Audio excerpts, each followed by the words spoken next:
Buenas tardes para todos, o buenas noches. Buenas tardes. Bueno, mi nombre es Nazaret Cabrera, vengo de Araraquara, departamento del Caquetá. Ustedes muy bien saben que fue otro sitio, centro, y actualmente, bueno, historia, porque siempre nos han estigmatizado como guerrilleros de la FARC. Pues convivimos con ellos, pero los abuelos siempre han dicho que para eso existe la palabra dulce, porque la mente del ser humano está enferma, eso dicen los abuelos, el ser humano está enfermo. Y enferma también a la madre naturaleza, enferma la tierra, enferma el agua, enferma todo el universo. Porque vivimos en un mundo agitado, en un mundo material, donde cada uno piensa individual, no piensa en lo colectivo. Por eso andamos así. Bueno, en los pueblos amazónicos, como hace rato dijo Belkis, siempre para empezar, pues, se empieza con palabras de limpieza espiritual. Y más en este caso porque siempre se está hablando de algo duro, se está hablando de violencia, se está hablando de muerte, se está hablando de duelos, de tristeza. Entonces voy a empezar con unas palabras que lo dijeron en ese entonces los abuelos, que ya en paz descanse, cuando entró la FARC con fuerza al territorio del Medio Caquetá, porque antes ellos estaban pues en la parte de arriba del Caquetá, después ya se fueron para el Bajo Caquetá. Entonces ellos decían, Yinaka Uay, palabra de armonía, Notekwe Uay, palabra de frescura, Karakwe Uay, palabra de armonía, Karakoji Hagyu, palabra de vida, Notekwe Hagyu, aliento de frescura, Karakwe Hagyu, aliento de dulzura, Chinaka Hagyu, aliento de armonía, Chabeyu Hagyu, aliento de pureza, Akukai Uay. Entonces está diciendo, esta es nuestra palabra. Meira Ninomona Hakuruiri. Entonces, ¿por qué tenemos que tener miedo? ¿Por qué? ¿Por qué tiene que haber miedo? ¿Por qué tenemos que tenerle miedo a otro ser humano? Todos somos seres humanos. Entonces ellos terminaban diciendo, ve cada uno, esto es lo nuestro, esto es lo de los pueblos amazónicos, la palabra dulce. A pesar de todo lo que pasó, si algunos han leído, lo de la bonanza cauchera, que fue prácticamente el exterminio de los pueblos amazónicos, de toda la Amazonía, porque cuando llegaron los ingleses, los portugueses por el Amazonas, yo creo que muchos como colombianos uno debe conocer la historia, ¿no? Porque no podemos conocer historias ajenas. Tenemos que conocer nuestra propia historia, porque el que no conoce su historia, dicen los abuelos, el que no mira hacia atrás no va a saber adelante qué tengo. Primero hay que mirar atrás para poder seguir adelante. Tengo que mirar también a los lados, porque si no me pierdo. Tengo que mirar el cielo, cómo amaneció. Tengo que mirar qué estoy pisando. De pronto me resbalo, me caigo. En fin, esa es la vida. Y yo creo que de ahí debemos partir todos, porque todos somos seres humanos.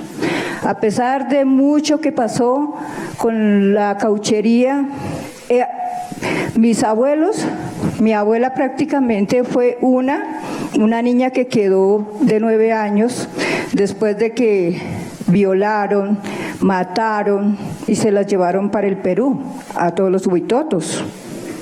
Ellos escaparon, pero no tenían nada que comer. Mas, sin embargo, algunas abuelas muy fuertes recogieron todas las niñas y con ellos andaron por toda la selva hasta llegar al Caquetá. Robaban semillas porque, ay Dios, era la misma situación de los norteamericanos. Para buscarlos, es como ustedes ven las películas hoy en día que cuando mandan a buscarlos mandan con Doberman, con esos perros más sanguinarios, más peligrosos. ¿Era para qué? Pues para que fueran a perseguirlos y a comerlos. ¿Quién conoce esa historia? ¿Alguien me puede decir? Yo creo que no. Porque a veces es dura. Nuestros abuelos con los que yo hablo me dicen, no, hija, es mejor que usted nos destape el canasto prohibido. Porque ese canasto prohibido a veces usted no sabe a qué persona se lo va a dirigir. De pronto esa persona más adelante va a reflexionar y va a decir, bueno, tengo que hacer algo. Pero esa otra persona va a decir, no, ¿y a mí qué me interesa? No me interesa lo pasado, yo necesito vivir lo presente. Entonces, jóvenes que están, yo creo que en esa carrera de no sé, de ser profesionales, de todas maneras voy a compartir algo que últimamente encontré de un abuelo que también de un tío mío que fue capitán, pero ya falleció. Y entonces él escribió en ese entonces, él dijo, de los errores comienza su historia. O sea, él se lo dirigía a los jóvenes de ese entonces. Dice, todos queremos llegar pronto al lugar que queremos. Estamos corriendo, perdiéndonos en el camino. Olvidamos que nos demoramos 9 meses en el vientre de nuestra madre. Olvidamos que nos demoramos al nacer o llegar a ver la primera luz del mundo o la vida nueva. Olvidamos que nos demoramos 9 meses para caminar. Olvidamos que nos demoramos 9 meses para pronunciar mamá y papá. Olvidamos que primero balbuceamos. Olvidamos que las frutas y el alimento también toman su tiempo para la madurez, para su ciclo. Olvidamos la paciencia, olvidamos el aprendizaje, olvidamos la fuerza de voluntad, olvidamos los buenos actos, olvidamos las buenas obras, olvidamos que todo viene de un creador y de una creadora. Todo esto se va adheriendo a nuestro corazón, nuestro pensamiento se va llenando de angustia, de sentimientos, tristezas, en fin. Debemos limpiarnos, debemos purificarnos. Este es nuestro trabajo. Nuestra palabra no debe ser como el rayo que quema, que a su paso trae destrucción o calamidad. Nuestra palabra es invitar a la vida, es crecer, es convivir, es vivir en comunión. Dejemos que la palabra actúe, que la palabra obre. El conocimiento no tiene límites ni fronteras. Fueron palabras del abuelo Vicente Macuritofe, que en paz descanse. Y con esto terminó la reflexión.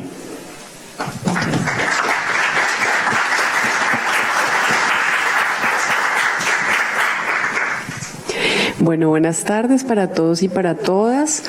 Mi nombre es Ángela Santamaría y voy a acompañar aquí con algunas preguntas este último panel.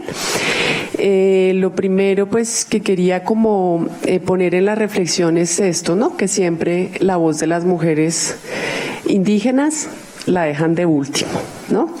Creo que ahorita lo que acabamos de ver es un fiel reflejo de lo que pasa en las instituciones, y en general es que a las mujeres indígenas se les invita para la foto, como algo para conmover, para mostrar el dolor, pero ¿cuándo es que podemos oír la voz de ellas?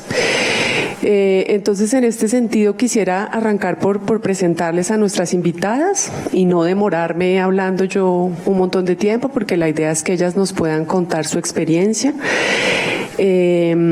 Aquí pues la abuela Nazaret nos hizo esta introducción. Nazaret Cabrera es una lideresa del medio Caquetá, Huitota. habitante de Araraquara, quien ha venido pues trabajando por los derechos de las mujeres y de los niños desde hace muchos años. Entonces, bienvenida Nazaret otra vez a la universidad. Viene sin dormir, borracha del sueño, pero aquí está, después de 2 días de viaje.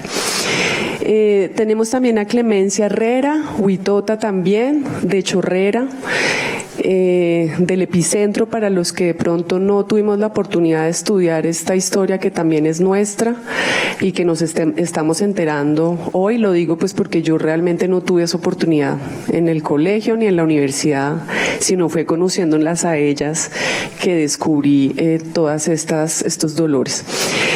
Clemencia ha sido una mujer, a pesar de que se ve muy joven, fundadora del movimiento indígena amazónico, dedicada a la educación. Es hoy la directora de la Escuela de Formación Política de la PIAC, la futura Universidad Indígena, hija de los sobrevivientes heroicos de la cauchería. Un ejemplo de vida y que nos va a contar desde su propia experiencia qué fue lo que pasó allí. Ustedes dirán, bueno, ¿y esto qué tiene que ver con los magnicidios? En los paneles anteriores veíamos que son términos de expiración de 27 años, de 30 años. Bueno, aquí ya ni siquiera la respuesta de las instituciones judiciales y del Centro de Memoria Histórica, aprovechemos que ya se fueron, es que eso no es magnicidio, eso no es nada. O sea, ya no pasó nada, eso ya pasó en el tiempo, ahí ya no hay nada que hacer, ¿sí? Nosotros como académicos, como testigos de los procesos que se han desarrollado en ese territorio, no podemos aceptar eso, ¿sí?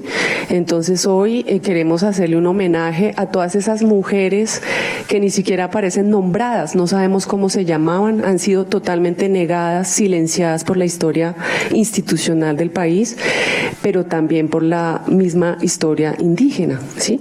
Ni de afuera, ni hacia afuera ni hacia adentro sabemos quiénes son esas mujeres, qué fue lo que vivieron, cómo se les violaron sus derechos, y sí sabemos que resistieron, ¿no? Por eso hoy están todas estas mujeres y hombres indígenas aquí. Tenemos del otro lado del país, ¿no? 3 compañeras aruacas, Dunen Muelas, aruaca, egresada de Derecho de aquí de la universidad. Ella nos acompañó en muchos procesos justamente en el Amazonas, fue como una especie de puente intercultural entre esas memorias dolorosas y de resistencia de las mujeres. Y Dunen está ahorita trabajando en un proceso de nivel nacional que se llama la Comisión Nacional de Mujeres, que justamente trabaja para que estos derechos, todas estas violencias y resistencias sean, digamos, oídas y visibilizadas.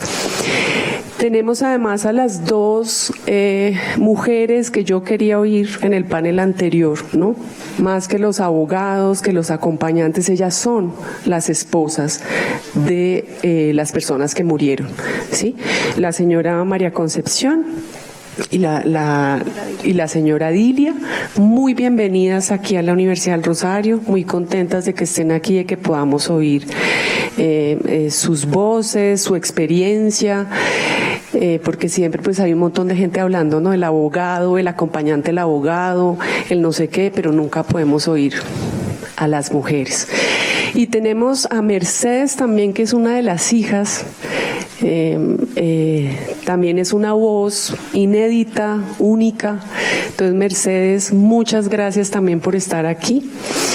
Y Alcira Izquierdo es una mujer muy especial también, porque ella coordina desde la Confederación Indígena Tairona todo el proceso de mujeres aruacas, ¿sí? Ante todo esto que vemos, la falta de respuesta institucional, la impunidad, toda esta cuestión pues que no da cuenta de ese dolor, de ese derecho a la verdad, las mujeres se han organizado y han iniciado unos procesos maravillosos de resistencia desde lo interno. Entonces, bienvenidísimas. La pregunta que yo quisiera hacerles para que la respondan, y bueno, y si quieren hablar de otra cosa también bienvenido, es justamente que ustedes nos cuenten qué es eso que han sufrido las mujeres en sus pueblos, ¿sí?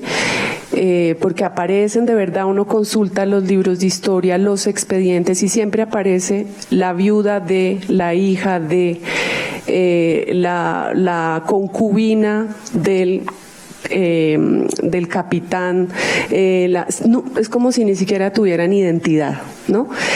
Y además no sabemos exactamente qué es lo que vivieron sus ancestras, sus abuelas, y creo que para también no quedarnos solamente en ese evento doloroso como nos invitaba Nazaret, también ha habido resistencia, ¿no? Resistencia de las mujeres, un rol muy importante de las mujeres, de ustedes sobrevivientes que en medio de tantas violencias quisieron seguir pariendo hijos, queriéndolos, enamorándose, luchando por el territorio.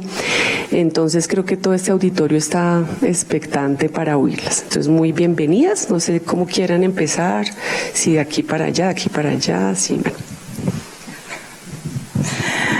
Bueno, nuevamente tomo la palabra. A ver, yo en primer lugar, bueno, voy a hablar de Araraquara porque soy de allá, ¿no? Araraquara prácticamente, como he venido diciendo, pues, en primer lugar, bueno, mitológicamente usted sabe que los pueblos indígenas manejamos la ley de origen, ¿no? Todo pueblo, toda persona, cuando tiene un clan, tiene un linaje, tiene un nombre indígena, y ese nombre indígena significa algo, ¿no? Es como yo escuchaba, bueno, yo sé que a muchos no les gusta la religión católica, pero a veces yo me pongo a analizar, y cuando se coloca el nombre de una niña, tiene que ser el nombre de que esa niña en el futuro va a ser alguien en la vida. No se le coloca el nombre por colocárselo. Lo mismo el de un hombre. Entonces, esa diferencia pues existía en esos años, ¿no? Hoy en día pues ya eso se ha ido perdiendo precisamente pues por todos los cambios que ha tenido. Yo creo que todos los pueblos han ido de una u otra manera. Los únicos que todavía creo que están en eso son los pueblos aislados, que de hecho esa es una de las luchas que también tenemos en el medio Caquetá, porque si ustedes se han informado mucho, como lo dije esta mañana, el Parque Natural del Chibiriquete, que por los lados de la Paporis ya entró el presidente Juan Manuel Santos, el ministro del Medio Ambiente, con la unidad de parques para patentar una planta que es prácticamente sagrada para nosotros, y eso es grave. Pues a veces los abuelos, pues ellos creen que están haciendo un bien. Yo creo que como todos los abuelos que existían antes, ¿no? Pues ellos compartían, porque ellos no han sido tacaños, decimos, ¿no? Miserables, qué sé, mezquinos. Ellos daban el conocimiento, pero creyendo, vuelvo y digo, que como que si esa persona pues lo quisiera adquirir para su bien, ¿no? Entonces eso mucho, ahora está tocando mucho a los ancianos, porque ellos están diciendo, bueno, nos siguen patentando. Primero nos patentaron el yagé, después las otras plantas, ¿y ahora qué? ¿Y ahora sigue con esta? Entonces después ¿con qué? El problema del Parque Chibiriquete para el lado del Caquetá, cuando mis abuelos paternos y 11 clanes más se fueron a refugiar después de lo de la cauchería, para que no los buscaran, ellos fueron y se quedaron allá, pero llevaron todas sus semillas, las plantas sagradas, para que las defendieran, para que el peruano no los siguiera persiguiendo. Entonces, ¿qué pasó? Después con los años, pues ellos dejan sus plantas allá, todo su conocimiento allá como guardado para que nadie pues fuera. Y actualmente, ¿qué están diciendo mis abuelos? Con esta gran noticia de que todos los extranjeros tienen el permiso de ir a hacer turismo al Parque Nacional Chibiriquete. ¿Cómo así? ¿Y desde cuándo el hombre blanco es dueño de eso? Si milenariamente hemos sido dueños de eso. ¿Por qué? ¿Cuál es el fin? porque cuando el hombre blanco entra es a hacer daño, no es hacer un bien. Entonces realmente Araraquara ha sido un sitio de mitos y realmente pues con todo lo de la colonia penal y después hasta tuvimos una base gringa por 5 años que lo que nos decían era que estaban buscando el uranio porque allá tenemos un cañón, el cañón de Araraquara, que es muy bonito y prácticamente Araraquara, o sea, ese cañón también, pues yo sé que algunos no creerán, pero es el centro de las visitas de los ovnis. Entonces nuestros abuelos decían, los que existían antes, ellos tenían contacto con los ovnis, por eso el respeto de ellos del universo más allá. Entonces son cuestiones que hoy en día pues uno no alcanza a ver, ¿ya? Entonces siempre uno está como recogiendo eso y uno dice, bueno, tengo que mantener esto, ¿no? Tengo que mantener viva la llama, a pesar de que llegó la FARC, como dije, estamos también actualmente con la minería ilegal. Entonces a veces van, y lo que hace poco estuvieron los de la OEA, y yo les dije, bueno, ustedes están aquí, ¿pero por qué? Entonces no, porque por una denuncia que se hizo con los jóvenes de este sector. Pues claro, el año pasado nosotros con la profe Ángela le dimos a conocer eso a María Emma Mejía en el Foro Permanente para las Cuestiones Indígenas y con DUNEN. Y le dije, bueno, a ellos, bueno, ¿y qué pasa aquí en Colombia? La ley colombiana no funciona, o cómo es que uno tiene que irse a instancias internacionales para que ellos digan sí, tiene que ir la Defensoría, tiene que ir OIM y tiene que ir, mejor dicho, todas las ramas de las Naciones Unidas para que digan, oiga, sí está pasando esto grave en la Amazonía colombiana, con los jóvenes, con los niños, con las mujeres. A mí me parece grave. Realmente yo sí estoy muy decepcionada. Y lo digo con todo el alma. Bueno, ahora. Gracias, doctora. Bueno, Donet, tú desde ese espacio institucional en el que estás, ¿cómo ves, no? ¿Cómo ves el tema? Buenas tardes a todas y todos.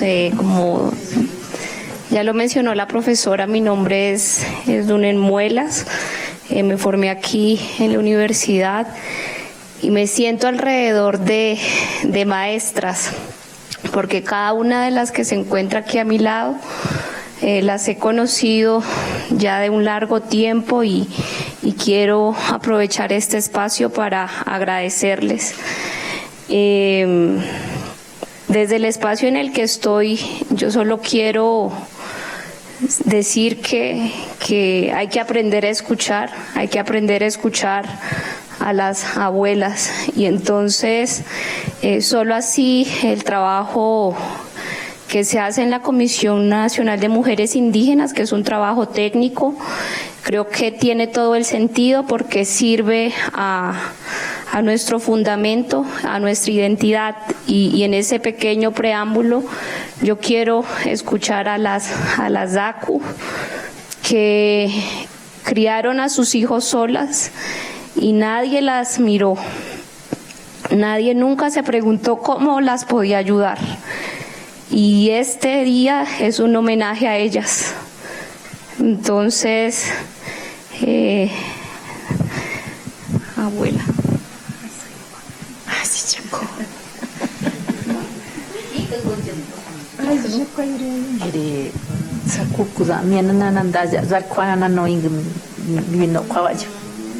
Yandere sakuku na je kimanan kare amanan kaje kuya ju jame sakuku na minzo jana na mi chusani kin jagwan ini jang buat kan buat nda ju ko to gan ini menakik ma kwa la ni question kim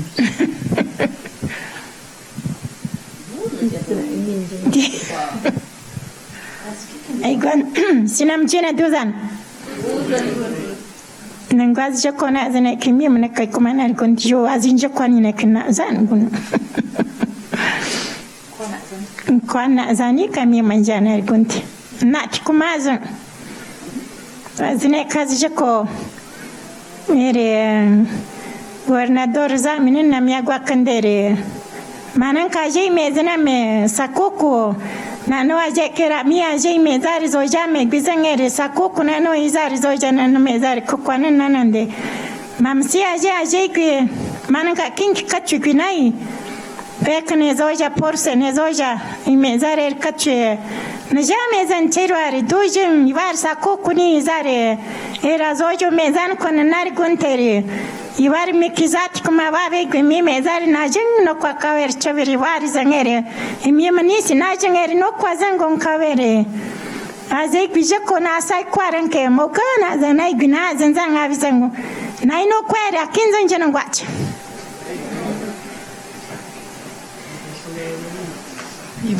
azai gina jate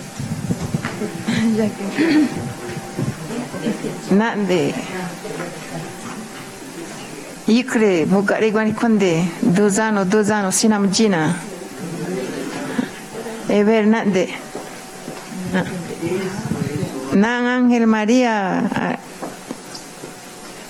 ya siran zami nanarwa gunande evare ajiga chanan azanisi neneki binzine iman kek kinga as nis chayar dojana non tai mikay kumajere mezra kinkin da sai neki azini ka unar zan nanari gunti banan karegi achana mezani kana kwakabe ki gizan mezasi kume akwa kabe nangwa gamsine gingiti kazan jo achana mekanika ukin chabi mezare nanari gunti gamsin rachana nakanika gwande ibara kinga na zare kwawa no chairwa chabi akosi gwaka ukumana na zane nangwai ki gwiwa zanai na zare ki nte na gancho no chairwa na zai chairwa azini garnare jwim mikana ngwawa nika gwi nom sir kiso na ning as eya gan kujani aju no aja meina wazo jo na de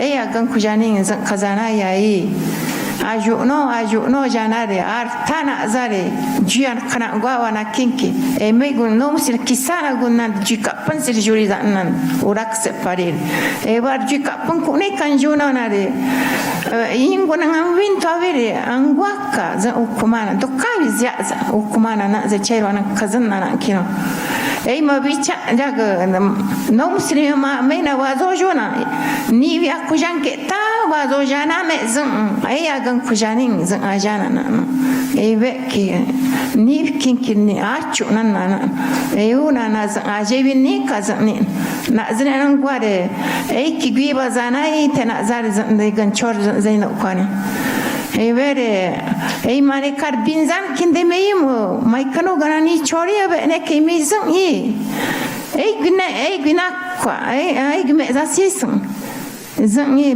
karigago kane ka guna diba ke kina karigago kan gwana reajen no na azar zan wa kanoki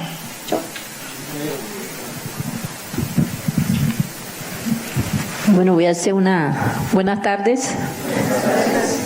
Voy a hacer una breve traducción de las madres mayores que acaban de hacer intervención, muy corto, pero la que habló primero es María Concepción Torres, la esposa de Luis Napoleón Torres, el cabildo gobernador que fue asesinado en el año 90.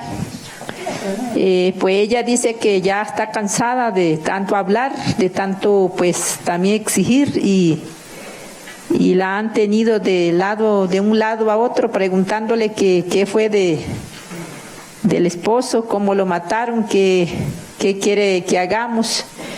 Y en fin, pues ya está cansada, ya se siente mayor. Y también decía que pues hablan de las autoridades, de los líderes grandes que han gobernado el territorio, han hecho todo en la parte política de conservación como pueblo arhuaco, pero hay que tener en cuenta que atrás de ello estamos nosotras las mujeres, quienes le damos el apoyo espiritual, toda la fuerza para que ellos se les pueda cumplir las cosas que ellos van pues haciendo como autoridades. Nosotras somos las que pues siempre estamos con ellos, para abajo y para arriba, apoyándolo en todo, físicamente y espiritualmente. Yo fui una de las personas que anduve cuando se hizo recuperación de territorios y se recuperaron muchas cosas. Ya se han mencionado mucho de lo que se hizo con el gobernador que falleció. Bueno, entonces, si hablara, pero hay mucho que hablar. Pero andando por todos los lados, de un lado a otro, hasta que a él lo mataron. Pues fue muy doloroso y aún sigue. Me duele porque me dejó solo con los niños pequeños y tuve que criar los hijos sola. Pues hasta ahora y todavía no hay ninguna respuesta. Y pues que ella todavía siente el dolor y ya estoy achana, que ya estoy bastante mayor. No se sabe qué va a pasar, todavía no tenemos ninguna respuesta. Fue lo que dijo la esposa del gobernador, Napoleón. Y tenemos acá a la señora Dilia Solís, que es la esposa también del secretario general, Ángel María Torres, que fue lo mismo, que ya acabamos de escuchar anteriormente. También pues ella dice lo mismo y expresa que está muy cansada y triste porque no ha tenido ninguna respuesta de las personas quien lo asesinó. También pues quedó sola con los niños, ha luchado para criar sus hijos. Los hijos ya son mayores, ya les dio nieto, ya ella quedó joven y está ya también bastante mayor y aún siguen preguntando, indagando que qué pasó el uno y el otro, y siempre tengo la esperanza de que nos van a dar alguna respuesta de que por qué fueron asesinados, por qué los mataron en la forma que lo mataron, que fue torturado de una manera que ella le duele mucho. Cada vez que lo recuerda parece que fuera hoy y que le duele porque todavía en los años que hace no han dado ninguna respuesta. Ella pide a la gente, a las personas, ojalá que también le ayude a exigir, a clamar de que puedan responder por qué los mataron. Eso es lo que quiere ella saber antes de morir. Entonces que cada rato me preguntan qué vamos a hacer, qué pasó. Hasta ahora me trajeron aquí y me tienen aquí, pero no sé, no tengo ninguna respuesta positiva y eso me entristece mucho. Entonces yo necesito respuesta antes de marchar. Es lo que ella dijo.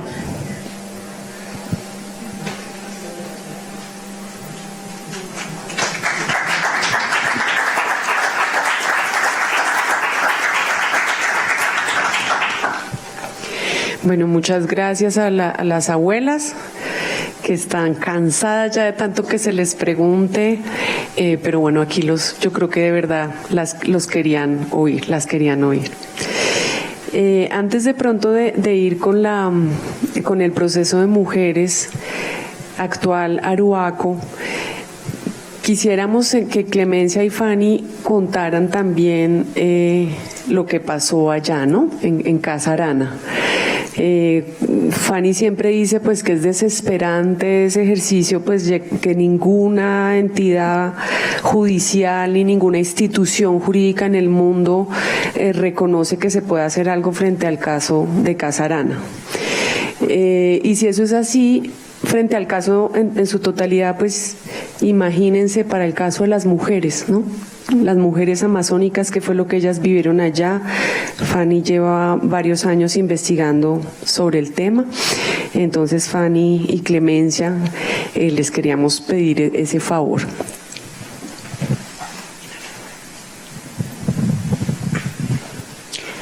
Y tú,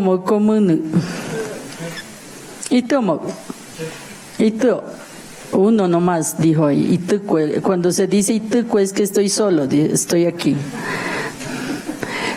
Cuando dicen Ituca es que sí, aquí estamos. Por lo general ahora hay uno nomás.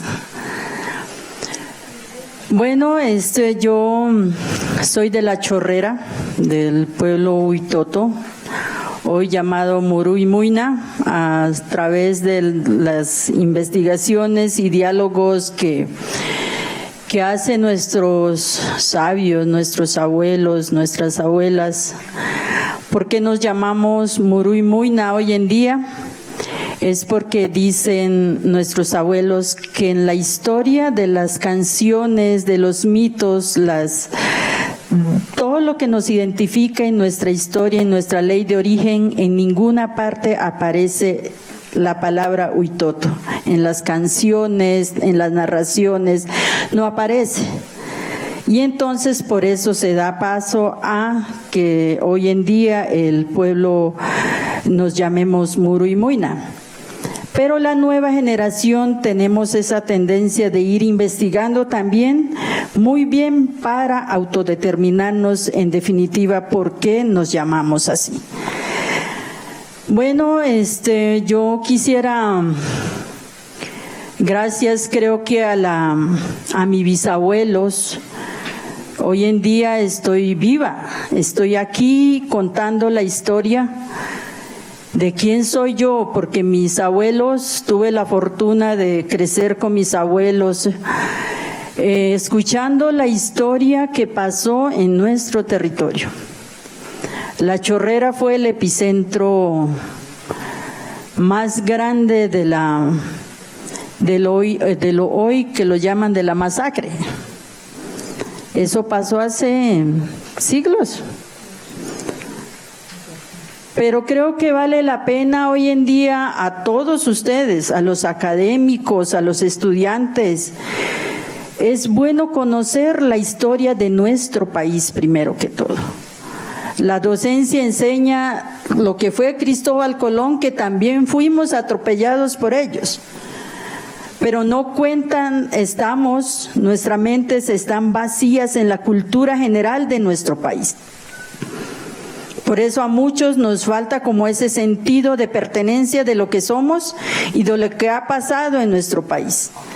Por lo general uno cuando va a dar conferencia a los niños de las escuelas, a los colegios o a las universidades, sin embargo, puede estar haciendo una maestría o un doctorado, pero tiene la mente blanca en la cultura misma de nuestro país, y creo que eso se refleja mucho que hoy en día nosotros nos falta mucho conocer nuestra historia. Qué bueno que la academia tuviera libros en realidad de nuestra historia en nuestro país, porque hoy en día dice que los muisca existieron, los aztecas existieron, todo. Las grandes generaciones y las grandes culturas que hoy en día nos enseñan, todavía existimos y que creo somos el legado cultural de esa gran violencia que existieron en nuestros territorios. Y los territorios nuestros territorios fueron la misma gente nuestra que estuvieron en nuestros territorios, por ejemplo, en caso del territorio de La Chorrera, un exterminio total. Más de 50,000 indígenas desaparecidos, no cuentan ni la historia. Yo creo que las nuevas generaciones estamos por lo menos para recordar esa historia. Antes llorábamos contando la historia, pero hoy en día somos fuertes, resistentes contando la historia, porque todo el mundo lo debe saber. La historia del magnicidio no nace hace 55 años cuando las FARC o los actores al margen de la ley aparecen en territorios indígenas. Muchos más antes aparecieron el magnicidio en los territorios indígenas. Entonces, de esa manera, creo que se cuenta la historia se cuenta como nos lo contaron los abuelos también. Es recordar esa historia también para que no vuelva a suceder eso en nuestros territorios. Estoy aquí con mi compañera Fanny, que nosotras somos mujeres berracas para contar la historia y para hacer un trabajo de seguimiento con las pocas mujeres que quedan en muchos de estos espacios. Ella es un poco más mayor que mi persona y yo he conocido mucho de la investigación de ella. Ya somos abuelas, pero vamos hacia todo el conocimiento, y yo creo que el intercambiar esta experiencia hoy en día del pueblo, de las mujeres aruacas con las mujeres amazónicas, es muy importante. Es muy importante porque tenemos historias, estamos aquí sentadas, pero sé que cada una de las mujeres que están acá también tienen sus historias. Si son mujeres indígenas y son hombres indígenas, tienen muchas más historias de qué es lo que pasó con nuestros pueblos. Pero hoy en día resistimos, por eso estamos acá. Estamos sentados aquí para contar esa historia y para también contarle esa historia a aquellas generaciones, para que nuestro país tenga historia de quiénes fuimos los colombianos, cuál es la diversidad cultural que sufrió muchas cosas, las grandes atrocidades en esos territorios. En el tema que yo he venido trabajando con las mujeres indígenas en la Amazonía, el caso de investigación de un trabajo que hicimos muy fuerte es el tema del Auto 092, que nos hizo llegar a todos los rincones de la Amazonía colombiana y creo que a nivel nacional, a través de un mandato de la Corte, pero recogimos toda la información, pero mira cómo es el Estado. No le dio seguimiento a los trabajos que nosotros recogimos. En el caso de mujeres indígenas amazónicas, muchos casos. Y como somos amazónicas de territorios tan apartados, esos casos no se le hicieron seguimiento. Uno, cuesta mucho recursos ir a prestarle atención al territorio donde está la compañera, a su situación, a su caso de violencia. ¿Quiénes lo hicieron? Los actores armados. Muchos casos quedaron allá. ¿Y por qué las mujeres amazónicas, o creo que cualquiera de las mujeres en otros territorios, no denuncian? Por amenazas. Si avisan, le mato a su familia, a su esposo, a su hija, o le desaparezco. Eso fueron las versiones de las compañeras. Muchas compañeras se fueron a las filas obligados, negociados, obligados por los hermanos o por los papás, y donde los actores le decían: mira, si usted no me manda a su hija a las filas, pues el que va a ser asesinado es usted. Entonces, de esa manera nos contaban las mujeres que todavía hoy en día están en sus territorios, que merecen ir uno hasta allá y prestarle atención y qué solución le podemos dar a esas mujeres, porque hay propuestas escritas en el Auto 092 para la implementación. Pero hicieron los grandes protocolos, lo escribieron, lo transcribieron todas las propuestas, sacaron los libros, pero hasta ahí nomás quedó, y eso me imagino que quedará en la historia de la lectura de muchos académicos, porque ninguno de los que garantizan los derechos de las mujeres me imagino que lo va a leer. Entonces son los casos que pasan o que han pasado y siguen pasando dentro de los territorios donde están las mujeres amazónicas. Entonces yo, contando esa historia y mucho más, ahora de pronto después que Fanny hable pueda yo también complementar la historia de las mujeres indígenas amazónicas en el tema de violencia. Hoy se está conmemorando este día para que las mujeres, para que los pueblos indígenas, para que Colombia recordemos eso, a ver, también evaluemos qué se ha hecho desde el gobierno, qué atención se le ha prestado a las mujeres, a los pueblos indígenas y a Colombia, a la sociedad colombiana en general. Muchas gracias.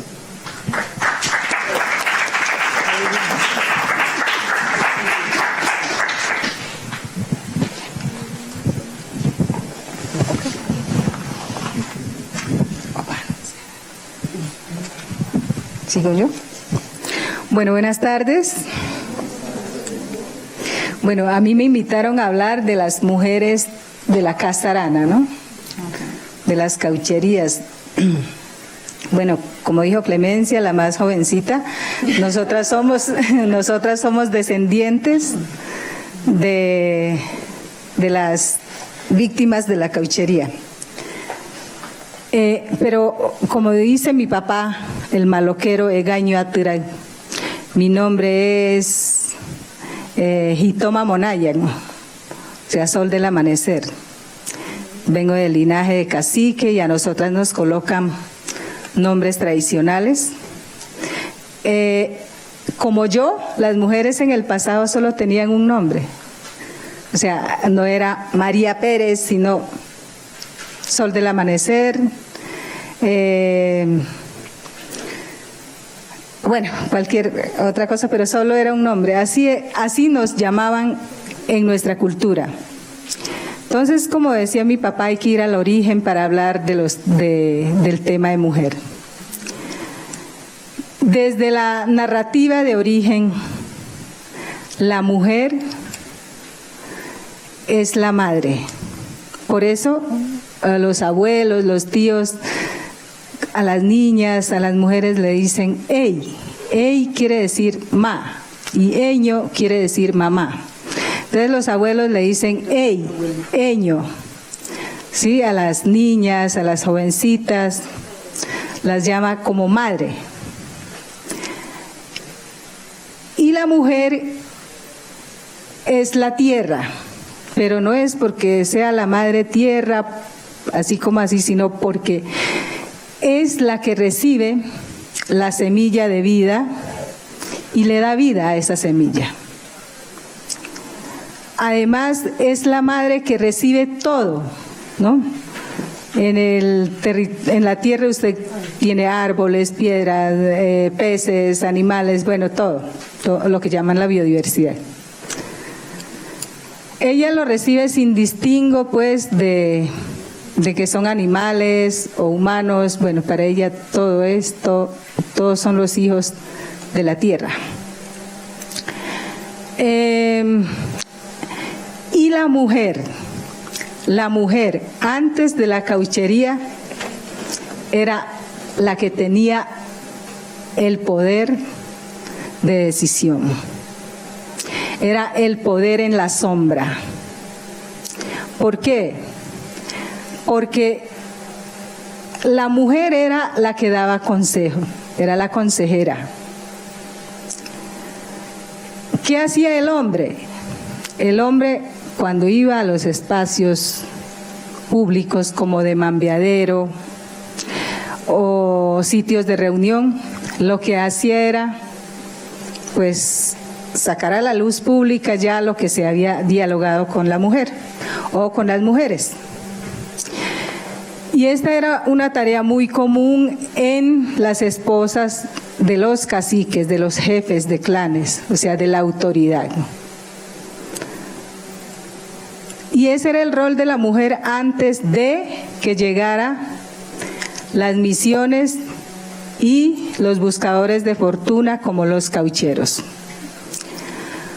Cuando llega la cauchería, no hay distingo, pues si es hombre, si es niño, si es mujer, todos se convierten en objetos. Recordemos que también eso es entre 1900 y antes, pues, hasta 1932. Esto estoy hablando de la zona de la Chorrera Amazonas y sus alrededores. No estoy hablando de toda la Amazonía, sino de un lugar que se llama la Chorrera Amazonas, donde está ubicada la Casa Arana, que fue el mayor centro de acopio del caucho, y también creo que el mayor centro testigo de las peores formas de violencia y crímenes de lesa humanidad.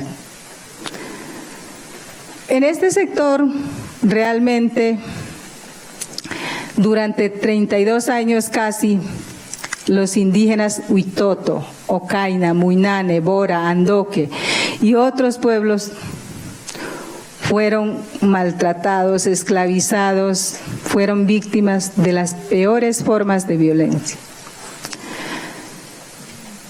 Entonces, en este espacio ya la mujer realmente, pues, ¿Cómo quedan las mujeres? Las mujeres en todos los relatos de la Casa Arana no aparecen, o aparecen como la compañera o la esposa del jefe tal, pero su nombre no aparece, ¿sí? O sea, ahí las mujeres otra vez invisibilizadas. Y nosotras mismas nos encargamos de eso. Las mujeres que a veces transmitimos la cultura, la historia de nuestro pueblo, también nos olvidamos de nosotras mismas. Tal vez no es intencional, sino uno como mujer a veces cree que el otro ya sabe lo que uno está pensando y deja de lado algunas cosas importantes. De manera que en estos tiempos que estoy haciendo un trabajo aquí con la profesora Ángela, para ver si algún día me gradúo, estaba esculcando con mis mujeres a ver si recordábamos, pues digamos, algunas mujeres heroínas, y como estamos hablando del tema del magnicidio, entonces yo decía, bueno, si la mujer era la que tenía el poder de decisión, si la mujer era la consejera, pues esas mujeres también fueron víctimas, fueron masacradas. De manera que ahí, si buscamos entre el pajar, encontramos realmente magnicidios de esas mujeres que tenían el poder, no solamente de ser consejeras, sino también de ser sabedoras, también de ser médicas tradicionales, parteras, y tenían, igual que los hombres, toda la sabiduría e incluso manejaban la brujería. Había mujeres muy poderosas que manejaban la brujería, mujeres que fueron víctimas. En ese episodio de la coichería, nosotros, los pueblos de la Chorrera, perdimos muchas personas. Por eso fue que para hablar de memoria y de destapar el canasto tapado de la memoria, muchos abuelos se opusieron. Se opusieron porque decir que abrir el canasto era revolver pues todo eso, que algunas cosas eran, digamos, buenas, como la medicina, las oraciones, los cantos, los conjuros, bueno, todo eso eran importantes y buenos, pero también había otras cosas que eran malas, la brujería, hasta pues realmente quien solo ha vivido en el territorio sabe de qué estoy hablando. Entonces, había muchos abuelos que para el 12 de octubre del 2012 dijeron, no vamos a hablar del tema porque eso es traer pues el espíritu de fulanito de tal, y esto aquí puede haber enfermedades, puede haber, digamos, la naturaleza puede reaccionar, bueno, muchas cosas dijimos. Entonces hicimos las cosas como muy superficiales, unas ceremonias muy, digamos, pues que no era a la altura de lo que nosotros queríamos hacer, pero bueno, logramos hacer la conmemoración del centenario del informe de Roger Cashman, que es donde se cuenta el gobierno británico todas las barbaries que se estaban cometiendo en la Chorrera. Entonces, hablando de todo eso, con las mujeres, ya llevamos como 2 años reuniéndonos y hablando a ver qué sacábamos entre las mujeres, de qué mujeres nos acordamos. Bueno, hay algunos nombres, como es en lengua y son de diferentes pueblos, preciso lo traía y se me quedó. Pero bueno, hubo mujeres víctimas como sobrevivientes que valen la pena mencionar.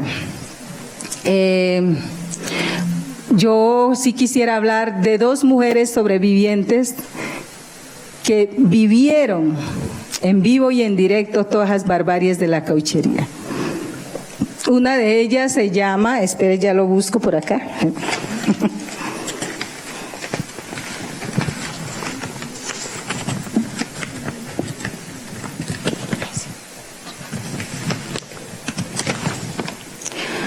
Se llama Antonia Nonoviaño. Es la mamá de una de nuestras líderes también de la Chorrera, Luzmila Riecoche. La mamá fue víctima y es sobreviviente. Aún vive la señora, tiene 132 años. Entonces yo le preguntaba, bueno, ¿cuál es el secreto? Claro que yo sabía, pero bueno, como yo me hago la necia. Yo le decía, bueno, ¿qué hace la abuela para vivir tantos años? Bueno, la abuela se levanta a las 3 de la mañana, se va a bañarse solita, ¿no? No come nada que tenga químicos. O sea, ella no come nada de azúcar, arroz, nada que sea preparado con químicos. Todo es sembrado en la chagra. Y ese es el secreto para vivir tantos años. Ella fue víctima de la cauchería porque cuando ella era niña, ellos vivían en Último Retiro, que es una de las secciones donde se acopiaba el caucho. ¿Qué hacían algunas mujeres? Esconder sus hijos. Esa era una forma de resistir, esconder a los hijos. ¿Para qué? Pues para que no los llevaran a las siringueras que llaman, o sea, donde explotaban el caucho, para esclavizarlos, trabajando también a los niños y a las niñas. Las niñas, todas las mujeres coincidieron que eran víctimas de violaciones, o sea, mejor dicho, todo el tiempo, cada mujer dijo violación, violación, violación. Ay, santo Dios, ya no cabía en mi cabeza tantas violaciones, porque no hubo ni una mujer que no dijera esa palabra, porque la mujer era desde los 8, 6, 7, 15 años, eran las concubinas de esos capataces y de los mismos a veces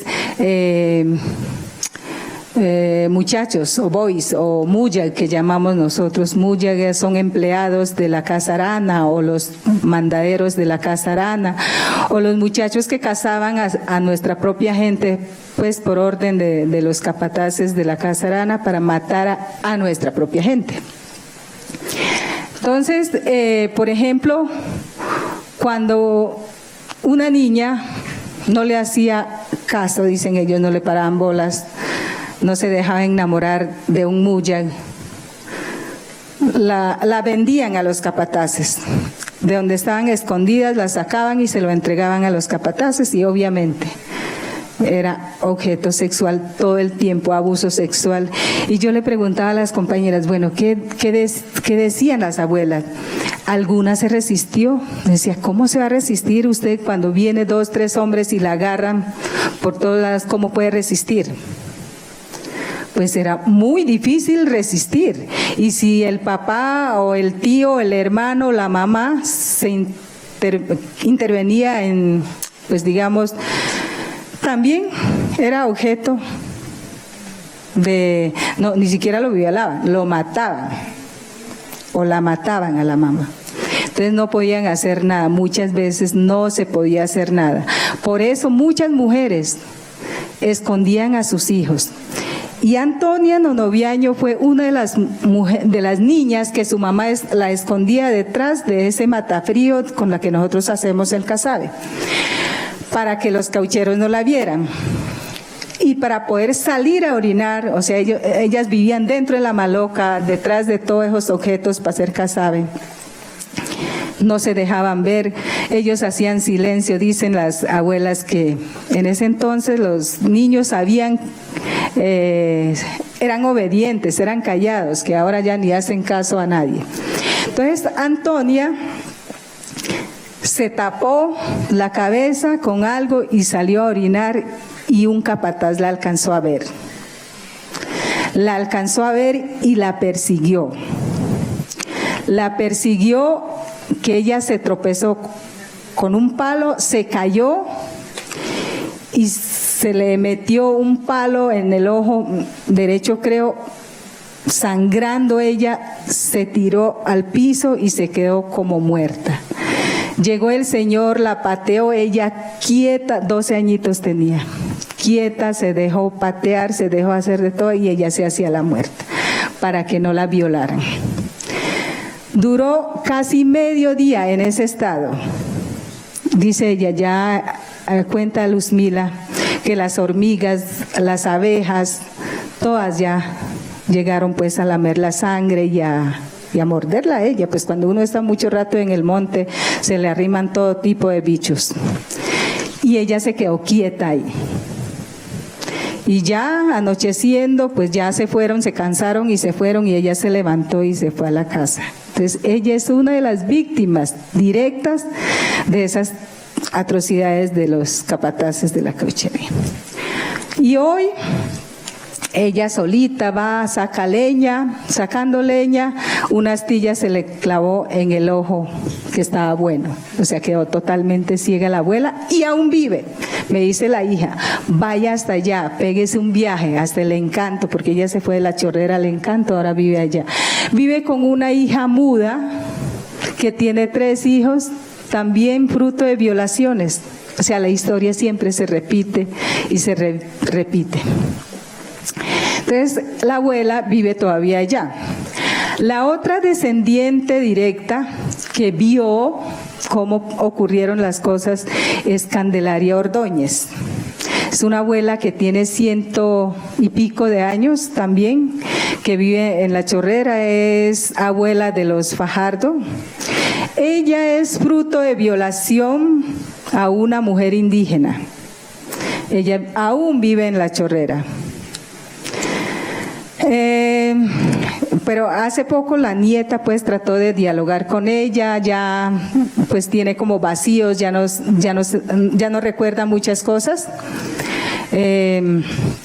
pero ella quiere ir a Iquitos, donde los hermanos, porque aún ella reconoce que tiene hermanos, ellos se fueron a buscarla a La Chorrera. Ella es hija de uno de los capataces que se llama Romualdo Ordóñez, que si ustedes miran en las memorias de las caucherías, ese señor siempre aparecerá como jefe de una de las secciones de cauchería. Entonces, muchas de pronto de nuestra gente en La Chorrera es descendiente de esos victimarios. Entonces, ahí hay mucho que indagar, pero eso fue nuestras mujeres.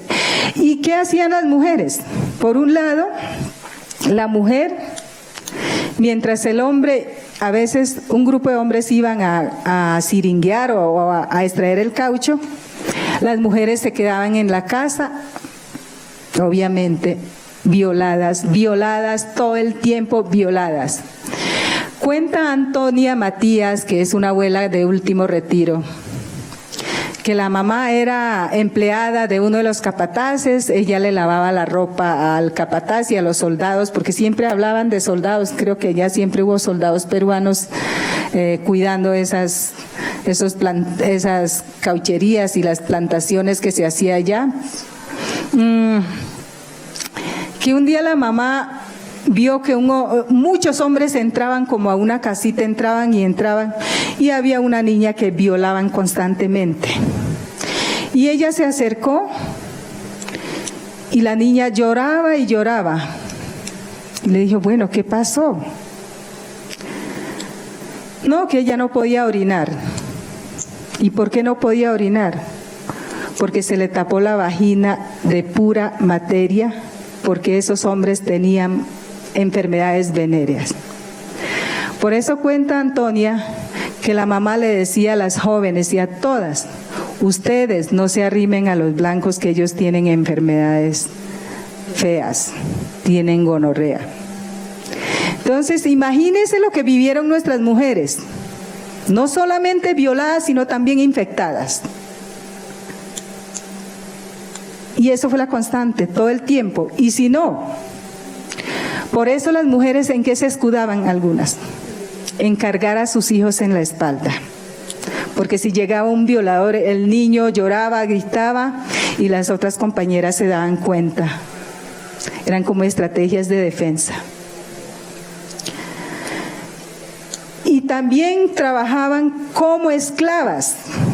Eso es contado pues también por las abuelas, y también pues mi abuela me contaba y ratificaba muchas veces en otros documentos de otros investigadores, como el padre Daniel Restrepo, que ese sí estuvo cara a cara con algunos descendientes todavía de las caucherías, él pudo indagar todavía. Nosotros a estas alturas ya somos como de oídas, somos testigos de oídas nada más. En cambio, el padre Daniel Restrepo, que tiene varios libros, tuvo la oportunidad de dialogar con los hijos o con los descendientes directos o con las víctimas de la cauchería. Y uno ve que se ratifica en lo que dice el cura. Y así sucesivamente. Por ejemplo, una mujer trabajaba todo el día sin tomar agua en las plantaciones de café, de arroz, de avena, porque eso sí, ellos llevaron todo, devastaron ese sector de la Chorrera, mandaron a limpiar esos caminos, y esos eran unos caminos limpios, pero pura mano de obra de mujeres y de esclavos. Y las mujeres eran esclavas, no podían tomar agua, trabajaban todo el día, algunos se morían de sed, otras, las que tenían hijos, podían ir a llevar al niño a que tomara el agua, y a veces algunas mujeres le prestaban el niño a la compañera para que la dejaran ir a tomar el agua. No, mejor dicho, eran unas condiciones inhumanas donde el ser humano valía más que nada en ese entonces. Muchas gracias, Fanny.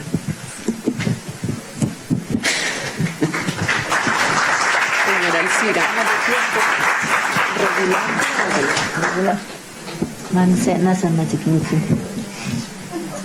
Sí. Mayan que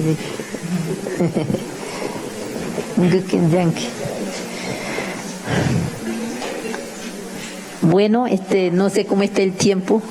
¿Podemos hablar todo lo que queremos o brevemente? Porque para contar la historia, la prehistoria, el presente, el pasado, mejor dicho, las mujeres cuando empezamos a hablar, no, como casi no nos dejan hablar, cuando nos dejan hablar tenemos mucho que decir. Entonces, bueno, no estaba dentro del plan participar en este grupo compartiendo ideas y experiencias. Estamos a las Arhuacas de la Sierra Nevada de Santa Marta. Me imagino que todos los que están presentes acá pues conocerán los indígenas de la Sierra Nevada y no sé, tengan la oportunidad de conocer muchos indígenas de Colombia. Siempre nos encontramos pues contando nuestras luchas, nuestros pesares que hemos vivido. No sé si los nuevos sufrimos más que nuestros abuelos que también lucharon, o no sé cómo serán, porque las historias a veces uno llega a saber y parece que antes fue como más dura. Ahora no sé, los abuelos lucharon mucho, las abuelas, y ahora pues dejó unos territorios de qué defender, de qué seguir nosotros, de qué seguir hablando, nuestra cultura, nuestra identidad propia en todos los sentidos. La cultura y la identidad propia pues consiste en todo: el vestido, la lengua, la creencia espiritual. Nosotras como las mujeres pues tenemos una gran responsabilidad en nuestro pueblo, en nuestro territorio. Decía la compañera, pues nosotros también decimos que somos la madre tierra, porque somos la semejanza, hacemos lo mismo que hace ella, le damos vida y tenemos la responsabilidad de cuidar todas las vidas que existen, los árboles, los animales, el agua, en todos los sentidos, y realmente de pronto nuestra voz es muy escasa, pero somos pues espiritualmente somos la que fortalecemos todo. Como decía la abuela, la esposa de Luis Napoleón, cuando se hablan de líderes, grandes hombres que han luchado, que están luchando, siempre atrás está una mujer, una madre, que le está dando la fuerza, la fortaleza. Y entre nosotros pues es más evidente, porque nosotros la fuerza, la lucha lo hemos dado espiritual, haciendo pues rituales, como de pronto muchos no entenderán que es espiritual, pero una comparación de que aquí físicamente en las ciudades se pagan el agua, la luz, el gas, y allá nos toca pagar por todo lo que nosotros tenemos en donde vivimos, por el agua, por todo, por la brisa, por todo lo que nos rodea. Entonces, de esa forma, pues, y es más que todo desde las mujeres, es lo que fortalecemos. Un mamo la fuerza se lo da a una mujer. Lo que posee un mamo, lo que llaman murensamas, son los que utilizan para la comunicación directa y tener contacto con la naturaleza y todo, también lo da la mujer. Entonces nosotros realmente somos como la base de fortalecer toda la parte cultural en todos los sentidos. Entonces desde allí pues nosotros desde del pueblo arhuaco estamos trabajando con las mujeres, tratando de tener un poco la voz también para poder ayudar un poco más a nuestros hombres, porque de pronto ellos solos no pueden hoy en día con tantos cambios que ha habido. Nosotros pues con el poder bajo la sombra como mujer, pero vemos la necesidad de que ya tenemos también que sacar la voz, pues una voz dulce, una voz inofensiva, una voz armónica, pues es lo que tenemos que tener, porque nuestro pensamiento tiene que ser, es el pensamiento de la tierra, es el pensamiento de la luna, que sin importarle quién sea, tenemos que darle la luz, tenemos que darle de alimento. Entonces, sacar la voz no es de pronto también ir a la guerra, porque a veces cuando decimos nosotros las mujeres, no, queremos hablar, ya vamos a comenzar a hablar, entonces los hombres a veces piensan, no, va a ser competencia de poder, nos va a hacer competencia de, no sé, nos va a sacar de autoridad o nos va, pues lo que uno a veces siente, pero no es eso, sino es como hacerle equilibrio, porque falta el equilibrio espiritual y el equilibrio físico, de pronto tener la defensa con nuestra voz viva. Como ha dicho los mamos pues son los que tienen la comunicación directa con nuestra madre naturaleza, con todo, y nos dice lo que hay que hacer, pero la fuerza lo estamos dando nosotros. Entonces ahorita pues estamos promoviendo desde las mamás, desde nuestros niños, desde como madre que llevamos nuestros niños en el vientre, de fortalecer toda la parte espiritual, todo, porque de pronto a veces nos debilitamos, porque los madres nos quedamos en la casa, criando nuestros niños, atendiendo nuestros animalitos o pollo, bueno, como vivimos nosotros los indígenas en la sierra, y solo poseo la fuerza espiritual. Y cuando los hombres luchan por el territorio y por todos acá dando la voz, muchas veces no les resulta. Entonces desde los mismos mamos ahorita pues nos está dando ya el permiso también que nos toca sacar la voz, entonces estamos trabajando desde ese nivel, pues con todo el respeto, con nuestros niños, con nuestros adolescentes, jóvenes, y pues estamos, eso no es de noche a la mañana, pero poco a poco vamos, y pues lo que queremos es luchar equilibradamente con nuestros hombres son nuestros hijos, los mamos son nuestros hijos, las autoridades son nuestros hijos, nuestros esposos son hijos mayor de nosotros, porque nosotros lo cuidamos espiritualmente, le cocinamos, le lavamos la ropa, le tejemos mochila, le tenemos hijos. Nosotros estamos, realmente somos los que estamos dando la base, la fuerza en todos los aspectos. Entonces, bueno, desde esa medida estamos trabajando pues fuertemente que las mujeres tenemos mucha importancia, pero nos hemos quedado como poco muda y que nos toca pues comenzar a hablar para comenzar a tener la fuerza equilibradamente para seguir en la lucha en nuestro territorio, y más ahorita pues ahorita los compañeros de nosotros hablaba de todas las problemáticas que tenemos, y muchas veces las mujeres, como siendo madres, no conocemos todas las problemáticas que tenemos, que nos rodean en ese momento, sino estamos como pues opacadas, cumpliendo una sola misión que de pronto nos fue dejado, pero ya ahora nos toca también abrir los ojos a dónde es que nos toca, desde a dónde nos toca también aportar y luchar también por nuestros hijos, porque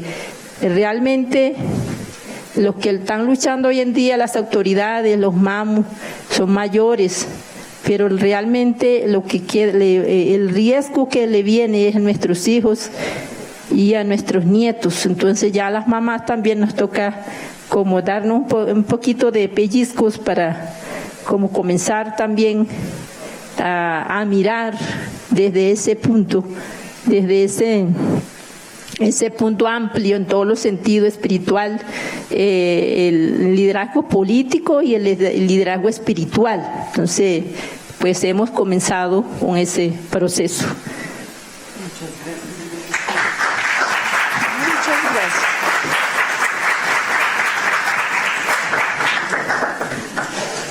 Buenas tardes a todos. Pues aquí estamos viendo la premura del tiempo. Parece que esta historia va a quedar en continuará para el próximo panel. Aquí gracias a Ángela, gracias a Bastián por este espacio que nos has dado acá. Pues pienso que este espacio es muy importante para el intercambio de historias. Creo que las mujeres de la Sierra también tenemos muchas cosas que contar, como acabamos de escuchar acá de la compañera del Amazonas. Pues siendo optimista, creo que va a haber otro espacio para poder contar esto. Entonces, muchas gracias por darnos este espacio y gracias a todos los participantes también. Muchas gracias por escuchar y esperamos tener otro encuentro para el debate y realmente compartir y es como es compartir experiencia, porque pues hay mucho que decir. Bueno, muchas gracias a todas.